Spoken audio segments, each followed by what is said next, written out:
know these are going to feel a little rapid fire, but that's one of the questions that I think will be relevant to almost every one of the readout groups, so we can come back to that. Thank you for that excellent question. So the second roundtable that we want to hear from is the one that we had entitled Advocacy for Adaptation. So this is ideas, again, around how do we develop common messages and unify our voice for the purpose, though, of mobilizing resources, right, to invest at this intersection of climate, health, and change. And I think to report out on this group is Dr. Not Jenny Miller, the other Jen from the Global Climate and Health Alliance. So here's Jen, 10 minutes, great.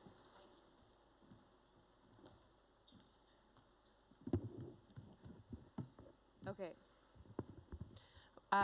Our group had a really rich discussion, and we definitely don't have just two answers for everyone. And I've given the tech folks a challenge in, we had a Google Doc, and they're making me slides. So I'll start in, and then once the slides are available, with my sincere apologies to them and to you, we'll get those up. So we had some big buckets of opportunities related to COP28. And the first one, of course, unsurprisingly, has to do with funding. So there were suggestions that a funding announcement could be, there could just be some kind of funding announcement around that's focused on climate and health. Be that somebody suggested putting money in the Global Funds Emergency Fund, really highlighting that intersection between health globally and climate change, so actually funding for research and development or for vaccines or things that are more traditionally in the health space. Making an announcement like that at COP would highlight the intersections between health and climate. There was also a suggestion to have concrete resources for vulnerable countries related to loss and damage, and making the health case for that. There was lots of energy in our conversation around ministerial engagement.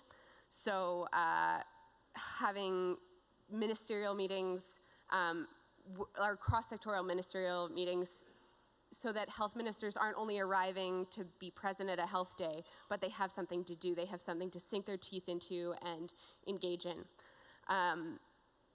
It was also noted that work needs to be done, if that's going to happen starting now, to have the health ministries be prepared to engage.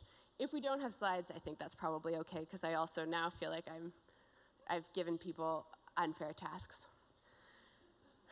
So maybe it's fine, I'll just keep reading. Is that okay? There's also lots of emphasis and energy around what it means for the health sector to have health be such a focus of COP.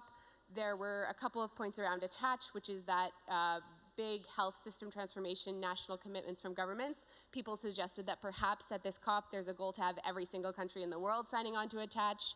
There's a hope that the presidency will commit to carry on the work of the previous COPs and continue to enforce Attach. Were also other suggestions made about things that could happen in the healthcare sector. So net zero commitments from health ministries and health systems around the world, working on circular value chains, doing the work to prepare health professionals to be ready for the climate crisis could be a feature of this coming COP. There was energy around intersectoral collaborations. So could there be an announcement or an event that highlights health wins and co-benefits between and among key adaptation sectors, energy, transportation, and health, bringing together those leaders from across the sectors in a big dialogue session or an event or a panel to highlight all those intersections and opportunities for health gains. There could also be, oh, there we go. Thank you so much. Opportunities to have an event or a dialogue focusing on making sure health is in the NDCs. Next slide, please.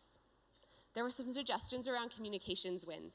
So making sure heads of state are ready to talk about health in their opening remarks, increasing the public mandate for climate action by having the presidency make hay about the health impacts of climate change and the health gains from preparing better for the climate crisis and reducing our emissions.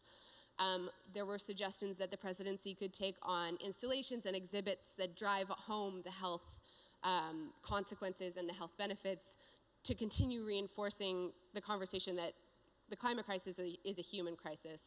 It's about people, and that this presidency, with their commitment to health, really has an opportunity to tell that story of people in the climate crisis in a different way. There was also, I don't know that this is in the presidency's mandate, but a suggestion that some media training needed to be done for journalists to better understand how to talk about the health impacts of climate change, and maybe that was something they could take on. Okay, there's just a couple more points. There were points on research, like a suggestion of setting up a health and climate observatory network. Picking up from the last session, there was energy around, next slide. There was energy around data and data collection and data integration between health systems and climate. There was also lots of suggestions related to education and making sure people are generally better prepared. And some exciting key outcomes from the room were that the presidency, a suggestion that even though the presidency can't control what happens in the final draft of the cover text, that the presidency could ensure that health is in the first draft of the cover text. So mentioning health in adaptation, health benefits for accelerated mitigation, transition to renewables, and making sure references to healthy food that's nutritional and low cost are also in that cover text. Putting health in the metrics in the GST would of course be a win. Health embedded in the global goal on adaptation and on loss and damage outcomes would be a win. And talking about investable solutions in health again, reiterating that health isn't a money sink, health is an investment in more productive, safer, more resilient populations. If we could skip to the slides that start with timeline of opportunities, I'll do my best not to take too much time on this, so maybe one more slide ahead, I think. One more? No? Okay, it's possible they're not in there. I will pass them along to the Malaria No More team. But just to shout out, there's some big points this year. We need to be talking to health ministers starting now if we want them to be prepared. And those include the World Health Assembly, the UNFCCC intersessional meeting in Bonn. The G20 has many opportunities where the health and finance ministers are coming together, the health ministers are meeting, health working groups are meeting, and then the G20 themselves are meeting. There's the African Union Summit, regional climate weeks. Ensuring that all of the regional climate weeks this year have some focus on climate and health would be a great way to prepare people. There's tons happening in September at the UN General Assembly. We know that the Secretary General is hosting a Climate Ambition Summit. There's a high-level meeting on universal health coverage, on pandemic preparedness and TB, and it was noted that that might be another important opportunity to talk about the intersections between universal health care and climate change. There's a World Health Summit in Berlin. There's the Grand Challenges meeting in Dakar as another opportunity to talk about the intersection. And we also had a flag that Healthcare Without Harm is planning to launch a resilience toolkit that might be another chance to talk about it. Thanks for listening to my long ramble. There's an organized Google Doc somewhere. We'll pass it around.